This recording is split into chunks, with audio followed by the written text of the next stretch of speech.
దెబ్బతో తనూజ మాత్రం పాతాళానికి వెళ్ళిపోతుంది. అంతేకాదు తనూజాని మనం అసలు చూడలేము. ఇంకా బిగ్ బాస్ టీం బయటకు నూకేస్తుంది. ఎందుకంటే 2 సార్లు ఓటింగ్కి రావడం చాలా తప్పు. ఆ అమ్మాయికి చాలా డేంజర్ అది. తనూజ పని అయిపోయింది, ఇంకా అవుట్, బయటకు పంపించేస్తారు పో పో పో అని కొంతమంది చెప్తున్నారు. ఎవరయ్యా మీకు చెప్పింది? ఎవరయ్యా మీకు నేర్పించిన పాఠాలు? వీళ్ళు ఎలా ఉందంటే, మేము తనూజ ఓ పక్క కాదు, కళ్యాణ్ పక్క కాదు అని చెప్తూనే వీళ్ళు ఏమన్నా అనుకోండి, మాకు భయం ఏం లేదు.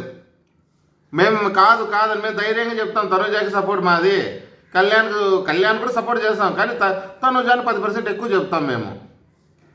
అంతేగాని వాళ్ళలా వీళ్ళలా మనసులో ఒకటి పెట్టుకొని బయటకు ఒకరు చెప్పడం మనకు రాదు. సీజన్ అయిపోయినాకన్నా బయటకు రండి, మీ మనసులో ఎవరుంటే వాళ్ళకే చెప్పండి.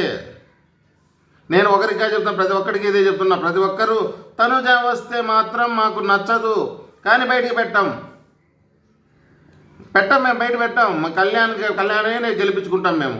కళ్యాణ్ ఆర్మీ మ్యాన్, ఇంకోటి ఏమి కామన్ మ్యాన్ వాళ్ళే గెలవాలి. ఏ సీరియల్ ఆడే వాళ్ళు బాగా ఆడితే వాళ్ళు గెలవకూడదా? వారి సీరియల్ కాదయ్యా, ఇక్కడ సీరియళ్ళు కర్ణాటక, తెలుగు, వేరే ఇవన్నీ కాదు. ఆట ఎవరు బాగా ఆడుతున్నారు? మన హైదరాబాద్లో కానీ మన విజయవాడలో కానీ ఎక్కడన్నా చూసుకోండి, ఏ టౌన్లో అయినా పెద్ద పెద్ద సిటీల్లో ఒకరే ఉన్నారా? మహారాష్ట్ర నుంచి వచ్చిన వాళ్ళు ఉన్నారు, గుజరాత్ నుంచి వచ్చిన వాళ్ళు ఉన్నారు. మరి వాళ్ళందరినీ వండిద్దాం, ఏది తినేమా కొన్నేమా? మనము కూరగాయలు లేకపోతే మీరు కొనుక్కోద్దంటారా? మేము ఆంధ్ర వాళ్ళం మాత్రమే కొంటాం, కర్ణాటక వాళ్ళు మేమి మన తెలంగాణ వాళ్ళు కొందాం, తెలుగు వాళ్ళు మాత్రమే కొందామంటామా? ఇప్పటికి కూడా ఇంకా సీజన్ మొత్తం కంప్లీట్ అవుతున్నాయి కానీ ఇంకా మీరు బయటికి పడకపోతే ఎలా? బయటికి రండి, ఒక్కొక్కరు బయటికి రండి. నేను వీళ్ళకే సపోర్ట్ చేస్తా, వీళ్ళనే వేయండి అని చెప్పండి. అబ్బే మాకు ధైర్యం లేదంటారు. మాకు 2 కన్నులే, కాకపోతే ఒక కన్ను మాత్రమే చూస్తాం, 2వ కన్ను పట్టించుకోము. ఇది ఒకరు కాదు, ఇద్దరు కాదు, చాలామంది ఇలాగే ఉన్నారు. ఆ జెన్యున్గా ఉండే వాళ్ళు ఎవరోగైనా బయటకు రండి సార్. ఒకరు ఇద్దరు బయటికి రండి. మేము జెన్యున్గా ఉన్నాం, మేము ఇంత పేరు, మాకు మీ వల్ల పేరు వస్తుంది, మేము ఇన్ని సబ్స్క్రైబర్లు వస్తున్నారు, ఇంత లైక్లు వస్తున్నాయి, ఇన్ని కామెంట్లు వస్తున్నాయి. ఇద్దరిని ఒకేలాగా చూడండి. నేను చెప్పేది మిమ్మల్ని పొగడద్దని లేదు, ఒకరినే పొగడద్దని చెప్పలే, ఒకరినే తిట్టమని చెప్పలే. అందరినీ సమానంగా చూడండి. నీకు అభిమానం ఉంటే చెప్పండి, నేను అభిమానిస్తున్నాను, తనని ఇంకా 10% ఎక్కువ చెప్తాను, తన కోసం ఎక్కువ చెప్తాను. నేను చెప్తాను, ధైర్యంగా చెప్తాను. తనూజ అంటే నాకు ఫేవరెట్, నేను 10% ఎక్కువ చెప్తాను. కళ్యాణ్ చేస్తే చెప్తాను, కళ్యాణ్ కూడా నాకు ఇష్టమే.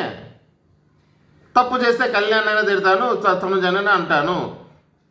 అలాగా ఇడిచిపెట్టి భరణి అభిమానులు పట్టుకుండేకి, సంజన గారి అభిమానులు పట్టుకుండేకి, వాళ్ళు తప్పు చేసినా కరెక్ట్ అని చెప్పడము, వీళ్ళు కరెక్ట్ చేసిన తప్పు అని చెప్పడము ఎంతవరకు కరెక్టు?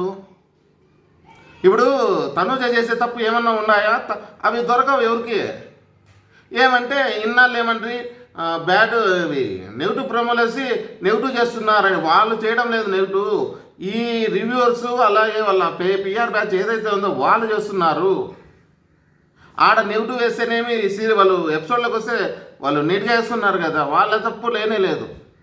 ఇప్పుడు తనూజని బ్యాట్ చేస్తే మనకి ఏమొస్తుంది, కళ్యాణ్ బ్యాట్ చేస్తే ఏమొస్తుంది? ఇద్దరిని పొగడండి, ఇద్దరి ఏమంటారు, బాగా చేసేటి అందరినీ పొగడండి. వాళ్ళ అభిమానులు ఫీల్ అవుతారు, సంతోషంగా ఫీల్ అవుతారు. బాగా చేయని వాళ్ళని పొగిడి వాళ్ళని బాగా సంతోష పెడితే ఏం బాగుంటుంది? మన సంజన గారు ఆడిన గేమ్ బాగుంటే పొగడండి. ఇన్నాళ్ళు ప్రతి ఒక్కరు ఏమంటారు తెలుసా, గుడ్డుకారు నుంచి ఆమె గేమ్ మొదలుపెట్టింది, గుడ్డుకారు నుంచి ఆమె మొదలుపెట్టిందంటే గుడ్డు తీసిపోయి దాచి పెడితే గేమ్ మొదలైనట్ట. దాన్ని గేమ్ అంటారు ఎవరైనా కానీ చెప్పండి. ఫస్ట్ నుంచి ఇదే రామాయణమే జరుగుతుంది. గుడ్డు దాచిపెట్టి స్టార్ట్ చేసింది ఒక్కరు కాదు, ఒకరు ఏదైనా చెప్పింది అనుకో గొర్రెదాడ, ఒకటి చెప్తే అదే పట్టించుకుంటారు. గుడ్డు దాచిపెడితే గేమ్ అంటారా దాన్ని? కష్టపడి బలం ఎత్తి, మన్ను ఎత్తి, రోడ్లు వేసి అలాంటివి చేస్తే దానిని గేమ్లు అంటారు. ఆ గుడ్లు దాచిపెట్టి దొబ్బులు తినేది అదొక గేము, దానికి ఒక పేరు. వాళ్ళది కాదు గేమ్, ఇమానియల్ది గేమ్. నిజానికి చెప్పాలంటే నేను సంజన గారిని తక్కువ చేయడంలే, సంజన గారి కన్నా దాన్ని గేమ్లా మలిచిండేది ఎవరు? మన ఇమానియల్ మలిచాడు. సంజన గారు గుడ్లు దాచిపెట్టి అదేదో పొరపాటు చేసిందని మొత్తం అంతా ఒకరి మీద ఒకరు ఇంటి మీద పోయిరే నేను గుడ్డు ఏం పెద్ద లక్షల కోట్లు సంపాదించే గుడ్డు మాత్రం చేసి ఒక్క గుడ్డు వాళ్ళందరి మీద పోతే తను నిజానికి చెప్పాలంటే ఇమానియల్ బంగారు కొండ అంటానమే ఆ అబ్బాయి ఎక్కువ తెలివి చేసి కన్నింగ్లా కనపడుతున్నాడు. కానీ ఆ ఇంట్లో బంగారు కొండలు ఎవరైనా ఉన్నారంటే ఆ పవను అలాగే మన ఇమానియల్. ఇంకా మేము తనుజ అని చెప్తే మీరు నచ్చదు కాబట్టి మేము చెప్పాం తనుజ అని. ఎందుకంటే నటన ఆమె అంటారు కాబట్టి ఆమె గురించి వద్దులే వదిలేయి. వీళ్ళిద్దరన్నా ఒప్పుకోండి. ఎవరు ఈ పిఆర్ బ్యాచ్ చెప్తున్నా. ఇమానియల్ వాళ్ళ అమ్మ గేమ్ని ఇంతవరకు చేతుల మీద ఇలా పట్టుకొని వచ్చి ఆమెను ఈడ దాకా తెచ్చాడు. ఇప్పుడు ఒక్కసారిగా సంజన గారు ఏం పొరపాటు చేస్తున్నారు తెలుసా? బంగారం లాంటి కొడుకును వదిలేసి ఎవరు మన భరణి గారి దగ్గర పోవడము చాలా రాంగ్. భరణి దగ్గర పోయిన వాళ్ళంతా భస్మం అయిపోయారు. దివ్య గేమ్ భస్మం అయిపోయినా మీరు చూశారుగా. దివ్య గేమ్ పోయింది అంటే ఆయన చెడ్డవాడని చెప్పట్లా, కాకపోతే ఆయనకున్న అతి మంచితనంతో భస్మం చేసేస్తున్నాడు అంతే. అతనికి వరం ఇచ్చాడు దేవుడు, నీ దగ్గరికి వచ్చిన వాళ్ళని భస్మం చేసేస్తావంటే మంచితనంతోనే భస్మం అయిపోతున్నారు. తన కోసం దివ్య ఆడి ఆడి ఆడి ఆమె జనాల్లో మనిషి అనేది కూడా మర్చిపోయి అందరూ దివ్య పోతే చాలు నా నాయన అంటారు. అలాగే మన తనుజాను కూడా భస్మం చేయాలని చూశారు కానీ తనుజ తెలివిగా తప్పించుకుంది. ఎప్పుడు బుద్ధి పుడితే అప్పుడు నాయన అంటుంది, ఎప్పుడు వద్దురా నాయన నీ సమాసం అంటుంది. ఎందుకు? సార్ నమస్తే సార్ బన్నీ సార్ అంటుంది. ఎందుకంటే నాకు దెబ్బ కొడుతుంది అని ఆ అమ్మాయికి తెలివి ఉంది కాబట్టి తప్పించుకుంటుంది. దివ్య పాపం మాయలో పడి అన్న అన్న అన్న అని పోయింది. భరణి గారిది తప్పు లేదు, అది ఆయన మంచితనం, అతి మంచితనం వల్ల వీళ్ళు పోయి అటాచ్మెంట్ అయిపోవడం వల్ల వాళ్ళ గేమ్ దొబ్బేస్తుంది. కాకపోతే ఇన్నాళ్ళు లేని సంజన గారికి ఎప్పుడూ బాంధం లేదు. సంజన అంటేనే ఉప్పు నిప్పులాగా ఉంటారు మన భరణి గారు. నచ్చదు ఆయనకి.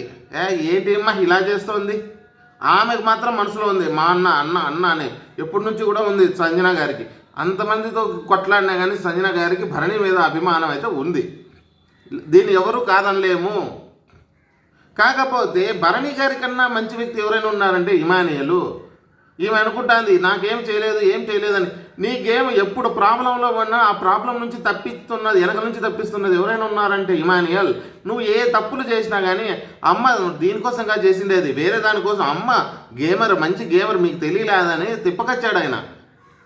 ఇది ఎవ్వరూ చెప్పరు, ఏ రివ్యూరో చెప్పరు. ఇది ఇమానియల్ కాదు, ఆమె గేమ్ మొదలుపెట్టింది అంటున్నారు. అంతెందుకు మొన్న ట్యాబ్లెట్ దాచిపెట్టినప్పుడు కూడా ఇమానియల్ కూడా పోయి చెప్పి అమ్మ ఇది తప్పు అమ్మా అంటే ఏమంటుంది ఆమె, భరణి గారికి తెలుసు ఆల్రెడీ అని ఆమె చెప్తే ఓహో అట్లనా అయితే ఓకేనని ఇమానియల్ ఫ్రీ అయినాడు. లేకపోతే ఇమానియల్ తీసుకొని అమ్మ మా అమ్మ దగ్గర ఉండా నేను తెచ్చి అంత కేర్ తీసుకునేవాడు ఎవడన్నా ఉన్నాడా? ఒక అమ్మ కోసం అది ఈ నేషనల్ టీవీలో అంత అమౌంట్ వచ్చేటప్పుడు ఎవడైనా తీసుకుంటాడా? ఒక అమ్మాయి కోసం అయితే చెప్పండి తిరుగుతారు. ఒక అందమైన అమ్మాయి కోసము ఎవడైనా పోయి తిరుగుతాడు. నీకోసం నేను చేస్తున్నా, నీకోసమే చేస్తున్నా. ఎగ్జాంపుల్ మన పవన్ తీసుకోండి, రీతు చూసుకోండి. వాళ్ళ జంట ఎందుకు, వాళ్ళ అట్రాక్షను ఆ వయసు ఎలాంటిది అట్రాక్షన్ అయినారు కాబట్టి వాళ్ళు ఎంత అది ప్రేమని చెప్పకపోయినా వాళ్ళు స్నేహం అని చెప్పినా అది లవ్వే. లవ్ లేకుండా ఉత్త ఫ్రెండ్షిప్తో చేస్తారా? అదే ఉత్త ఫ్రెండ్షిప్ అంటే మన నిజమైన ఫ్రెండ్స్ అంటే ఎవరు? మన పవన్ అలాగే కళ్యాణ్, వాళ్ళిద్దరు కూడా భేదాభిప్రాయాలు చాలాసార్లు వచ్చాయి కదా. అంతగా వాళ్ళిద్దరికి ఒకరికొకరు ఇష్టం ఉంది. మరి ఇప్పుడు కూడా చెప్తుంది నా ఫ్రెండ్ అంటే నువ్వేరా, నువ్వంటే నాకు ఇష్టం అంటున్నారు. కానీ ఫస్ట్లో వాళ్ళిద్దరికి భేదాభిప్రాయాలు రాలే, ఎప్పుడు వాళ్ళు సక్రమంగా ఉన్నారు.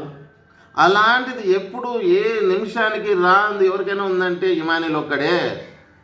ఈ అబ్బాయి తెలివి వల్ల కొన్నిసార్లు ఎక్కువ తెలివివాడి కన్నింగ్ అనిపించుకున్నాడు. తనుజాను దూరం పెట్టాలని చూశాడు. ఎందుకంటే చెప్పుడు మాటలు విని అతను కూడా చేశాడు. ఏమి అది కూడా గేమ్ కోసమే అనుకోవాలి మనం. అంతేగాని తనుజ అంటేనే ఏడుస్తాడు అతను, ఎవరన్నా ఏడ్చాడు. ఎందుకు అంత దావంతం, అంత ప్రేమ? తనుజ అంటే అంత దావంతం, అంత ప్రేమ ఎవరికి ఉంది? ఆ ఇంట్లో కళ్యాణ్ ఏడ్చాలే ఒకసారి. ఆ అమ్మాయికి ఏదో ఒక చిన్న బాలేకపోతే ఏడ్చిన తర్వాత, అంతకన్నా తర్వాత మన ఇమానియల్ ఒరే నువ్వు ఏదన్నంటే నేను తీసుకోలేను రా, నువ్వు అంటే నాకు అంత ఇష్టము, ఎవరన్నా ఏమన్నా తీసుకుంటాను, నువ్వంటే నేను తీసుకోలేను. ఏమి ఆ మాట ఒక్కటి చాలా, ఎంత అభిమానం పెట్టుకున్నావా నా మీద అని తనుజ కూడా అర్థమవుతుంది. అందుకే కదా వాళ్ళిద్దరు మళ్ళీ జత ఇద్దరు కలిసి ఆడుతున్నారు. ఎంత కలిసి ఆడినా కానీ ఇమానిల్ని గేమ్ కాటుకు వచ్చేందుకు ఇమానిల్ కూడా తీసి పారేస్తుంది మన తనుజ. ఎందుకంటే అతనికి మెచ్యూరిటీ వచ్చింది. ఏమంటాడు, నిన్న పైన టాప్ నుంచి తీసేస్తానని పవన్ అడుగుతుంటే ఎదురుగా ఉంటాడు. ఈరోజు మనకు వస్తుంది గేమ్లో ప్రోమో కార్డు చూడండి మీరు. వాడు ఏదో చెప్పుకుంటున్నాడు, నువ్వు చెప్పని అంటే ఒరే మీరే ఆడుతుంటే ఇంక మేమెందుకురా ఆడేది. అది నిన్న గేమ్లో కూడా వచ్చింది, లైవ్లో ఉంది, అన్నిట్లోనూ కనపడిపోతా ఉంది. అంటే వాళ్ళ మెచ్యూరిటీ అలా ఉంది. ఎంత బాగా ఆడుతున్నారు, ఒకరి నుంచి ఒకరు ఆడుతున్నారు. అంతేగాని వీళ్ళ గేమ్ను సంజన గారు మాత్రం, నేను ఎన్నన్నా చెప్పండి, సంజన గారు ఈ టైంలో ఇమానిల్ వదిలిపెట్టడం ఆమెకు చాలా పెద్ద లాసు. ఇన్నాళ్ళు ఒక లెక్క, ఇంత దగ్గరికి వచ్చినాక ఇమానిల్ చేతిలో తీసుకొని నా కొడుకుని ఉండింటే ఆ సాఫ్ట్ కార్నర్ ఉండేది. కాకపోతే ఇక్కడ కూడా ఉంది. దానివల్ల ఏమవుతుందంటే మిగతా వాళ్ళు ఎవరికి సపోర్ట్ లేదు. దానికి కారణం ఆమె. ఇంటిలో ఎవరి సపోర్టు లేకుండా పోవడానికి కారణం కూడా ఆమె చేసుకుంది. విమానాలు ఒకటే ఉంటే దాంతో ఎటువంటి ఉపయోగం ఉండదు. నిజమే, ఏదో ఇట్లా ఇబ్బందులు ఉన్నప్పుడు అతను తప్పిస్తాడనే మాట తప్ప మిగతా టైంలో ఏం ఉపయోగపడదు ఒక్కడే ఉంటే. ఎందుకంటే ఇన్ని ఓట్లు వేస్తే ఒక ఓటు ఏమికి తరం కాదు. అది ఎందుకు వచ్చింది తనకి, సంజన గారికి? సంజన గారు ఎప్పుడైతే ఈ దొంగతనాలు, ఈ ఫ్రాంకులు అని చెప్పి ఈ చిన్న అల్లరి పనులు చేయడం వల్ల ప్రతి ఒక్కరు ఆమెను చూస్తేనే ఏదో చులకన భావన కలిగింది.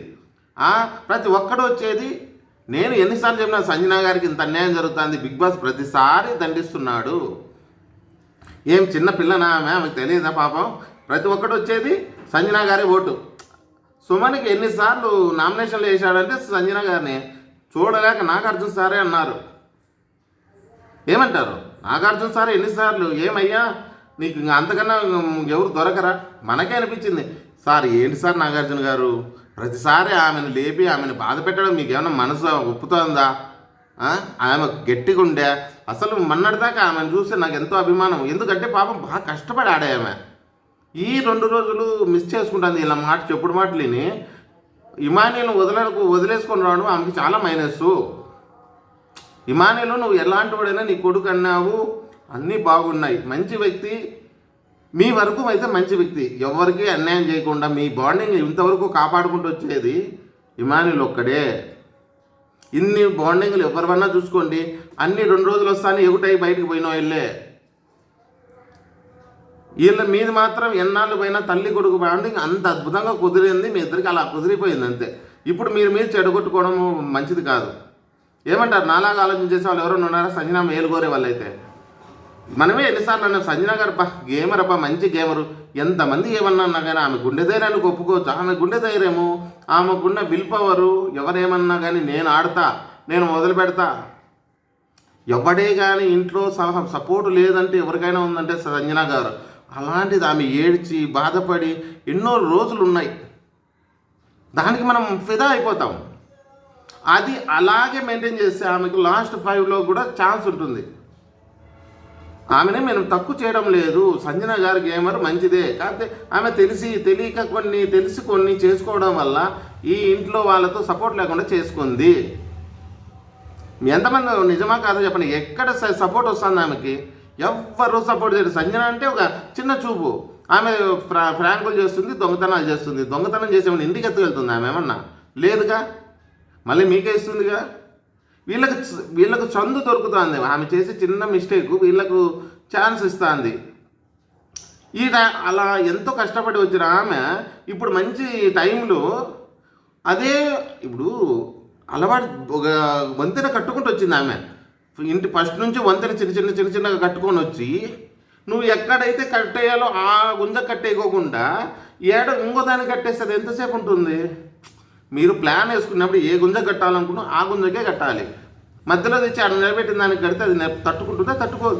స్టార్టింగ్ నుంచి ఉన్న గుంజలు అయితే గట్టిగా భద్రంగా బుడిచిట్టావు. ఇప్పుడు కొత్తగా తెచ్చి ఏడో పక్కన పెట్టి దాన్ని కడుతుంది మీ దారం. అది ఎంతసేపు ఉంటుంది? చూడడానికి బాగుంటుంది, కొత్త గుంజ దొరికింది నాకు అని. కానీ ఆ గుంజలు ఎక్కువ రోజులు ఉండవు. అదే మీకు వీళ్ళు మళ్ళా మీ ముగ్గురు ఒకటి అవ్వడం కరెక్ట్ కాదు. అది మీకు కరెక్ట్ కాదు. భరణి గారికి ఏమన్నా కలిసి వస్తుందో ఏమో. ఈరోజు భరణి గారి గురించి గొప్పగా చెప్తున్నారు చాలామంది. సంతోషం. ఎందుకంటే ఆమెకు మీ వల్ల మీకు 50,000 పాయింట్లు ఇస్తామంటే నాకొద్దు ఆమెకి అంటున్నాడు. దీనివల్ల తను సంజన గారి కన్నా భరణి గారికే ప్లస్ అవుతుంది. నిజం. ఆయన మంచి చేసే కన్నా ఆయనకు మంచి జరుగుతుంది, సంజన గారికి ఎలా మంచి జరుగుతుంది? ఆ పాయింట్లతో సరిపోతే ఓకే, హ్యాపీ. ఎందుకంటే మనం ప్రోమో చూసాం కాబట్టి మళ్ళీ ఎపిసోడ్ చూసినాక మాట్లాడదాం. అయినా కానీ ఇక్కడ మీ బంధంతో ఉన్నంత గట్టిగా ఈ బంధం నిలబడవు. చూడ్డానికి కూడా ఇబ్బందిగా ఉంటుంది. అరే అంత ప్రేమగా ఉన్నవాళ్ళు ఇలా ఇప్పుడు లాస్ట్లో తీసుకున్నారే అని నాలాగా చాలామంది అనుకుంటారు. ఎందుకంటే ఇంతకుముందు మీకు బాండింగ్ ఉండింటే, మన భరణి గారితో బాండింగ్ బాగుంటే, అరే చాలా బాగా చూసుకున్నాడు ఆయనకి ఎప్పుడూ నచ్చదబ్బా మీరు. సంజన గారు అంటే అయ్యో ఆమెతో ఏమిటి, ఆమె అయ్యో మాకు సెట్ కాదు. మొన్న కూడా చూసాంగా మాతలకు ఎంత రంపు చేసినారు. సంజన గారు ఇప్పుడైనా మీరు బాగా మారి మీరు మంచి గేమ్ మొదలు పెట్టాలని కోరుకుందాం. అలాగే బయట అయితే ఎవరైతే ఉన్నారో చాలామంది పిఆర్ బ్యాచ్లు వాళ్ళు కూడా సంజన గ్రేటు, భరణి గ్రేటు, వీళ్ళ గ్రేట్ వాళ్ళ దగ్గర ఉంటుంది. కానీ దాంతోపాటు తనుజాని టార్గెట్ చేయడం అనేది కరెక్ట్ కాదు. తనుజ అది తప్పు చేసింది, తనుజ అది చేసింది. ఏం తప్పు చేసింది? గేమ్ మంచిగా ఆడడం తప్ప. గట్టిగా అరుస్తుంది. గేమ్లకు చెడగొట్టేకి వస్తే గట్టిగా అరచక మెల్లగా చెప్తే వాళ్ళ మాట వింటారా? మీరు ఒకసారి ఆలోచన చేయండి. చాలామంది ఇదే కంప్లైంట్. అబ్బా తనుజకి చాలా కోపం ఎక్కువ, కొవ్వు ఎక్కువ, ఎన్ని ఎక్కువ అంటే ఏంది వాళ్ళ మీద నోరేసుకొని పడిపోతుంది. ఆ అమ్మాయికి అంత పొగరేంట్రా స్వామి? గేమ్ని చెడగొట్టేకి వస్తే పొగరు చూపించక ప్రేమ చూపిస్తారా ఎవరైనా? తన గేమ్ని ఇప్పుడు పవన్ వచ్చి నువ్వు ఫలాని నీ మైండ్లో ఉండేవాళ్ళని కాకుండా మమ్మల్ని తీసేయద్దు అని చెప్తే అవునా సరేనా అంటే సుమన్ లాగా తయారవుతుంది. సుమన్ అంతే కదా, ఎవరు చెప్తే వాళ్ళ మాట వింటాడు, వాళ్ళని తీసేస్తాడు. అలా చేస్తే ఈ గేమర్ ఫస్ట్ నెంబర్ 1 ఎలా అవుతుంది? ఇమానేలు సొంత ఫ్రెండే కదా, మరి అంత అభిమానం ఉండేవాడిని కూడా తీసి పారేస్తుంది. సో నువ్వు పవన్ వద్దు, నాకు నువ్వు వద్దు, మీరు పోతే నేను మధ్యలోనే పైకి వస్తా, కింద ఉండే వాళ్ళని తీస్తే మేమెల్లా పైకి వస్తాం. పాయింటే కదా ఇది మ్యాటరు. దీనివల్ల తెలిసిన నీతి ఏమంటే అప్పుడప్పుడు చెప్పకుండా ఏదన్నా కానీ ఒక కన్సిస్టెన్స్ వద్దులే, మనకి ఇంగ్లీష్ ఎందుకు అవసరమా? అప్పుడప్పుడు చెప్పకుండా మనకు స్ట్రాంగ్గా ఏదైతే మన పాయింట్ మీద నిలబడ్డామో ఆ పాయింట్ మీదే నిలబడదాం. అది మంచి అయినా చెడ్డైనా, అది మిగతా వాళ్ళని చెడ్డ చేయడం వద్దు, మన వాళ్ళని ఎక్కించడం వద్దు. ఏది నిజమంటే అది చెప్పుకుంటూ వెళ్దాం. ఇది మన విశ్లేషణ. మేము చెప్పేది మీకు నచ్చినట్టయితే లైక్ చేసి సబ్స్క్రైబ్ చేసి దయచేసి సబ్స్క్రైబ్ చేసుకోండి. ఎందుకంటే మనం పెట్టి 2 నెలలు కూడా కాలే, 1.5 నెలలు అయింది. 700 దగ్గర నిలిచిపోవడం కాదు, నిలిచిపోయినాం ఒక రకంగా ఉంటుంది, వచ్చినాం అనమాట. 700 రావడం అనేది 2 monthsలో మనం ఇంకా స్టార్టింగ్లో ఉన్నాం. ఇక 300 వచ్చేస్తే మనకు ఏమంటారు మోనిటైజేషన్ అయిపోతుందో. 4000 గంటలు వచ్చేసాయి. గంటలు 4000 దాటి చాలా 2 రోజులు అయింది. ఇదొక్కటే నాకు హెల్ప్ చేయండి. రేపు సంవత్సరం మాత్రం ఇలా ఉండదు, దుమ్ము దులిపి దంచి కొడదాం. ఇది సంగతి. జై హింద్.